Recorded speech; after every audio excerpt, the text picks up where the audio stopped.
நீங்க என்னைக்காவது பனம்பழத்த சுட்டு சாப்பிட்டுருக்கீங்களா? சுட்டு சாப்பிடலனாலும் அட்லீஸ்ட் கையில எடுத்து அத ஸ்மெல் பண்ணினாச்சும் பார்த்துருக்கீங்களா?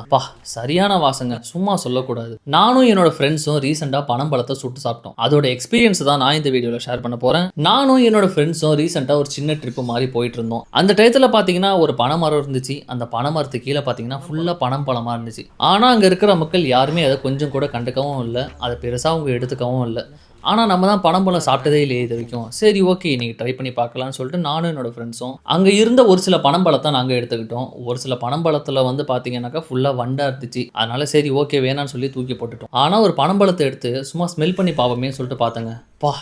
என்ன ஒரு ஸ்மெல்லு, அவ்வளோ இதாக இருந்துச்சு. சரின்னு சொல்லி உடனே வீட்டுக்கு எடுத்துகிட்டு போயிட்டோம். பட் ஆனால் வீட்டுக்கு போனால் அடுப்பு இல்லை. அதனால வேறு வழி இல்லாமல் கேஸ் அடுப்புலேயே நாங்கள் வந்து அதை பற்ற வச்சு நாங்கள் அப்படியே சுட ஆரம்பிச்சோம். அதுதான் சுட்டு முடிச்சாச்சு. சரி எடுத்து வாயில் வைப்போமே, ஆஹா டேஸ்ட் பார்க்க போகிறோம் அப்படின்னு சொல்லிட்டு சரின்னு சொல்லிட்டு வாயில் வச்சா ஃபர்ஸ்ட் டைம் எங்களுக்கு நாங்கள் சுட தெரியாமல் சுட்டுட்டோம். அதுவும் கேஸ் அடுப்பில் சுட்டதுனால அந்த டேஸ்ட் அவ்வளோவா நல்லாவே இல்லை. ரொம்பவே கசந்து போச்சு. கசப்புனா கசப்பு, சரியான கசப்பு.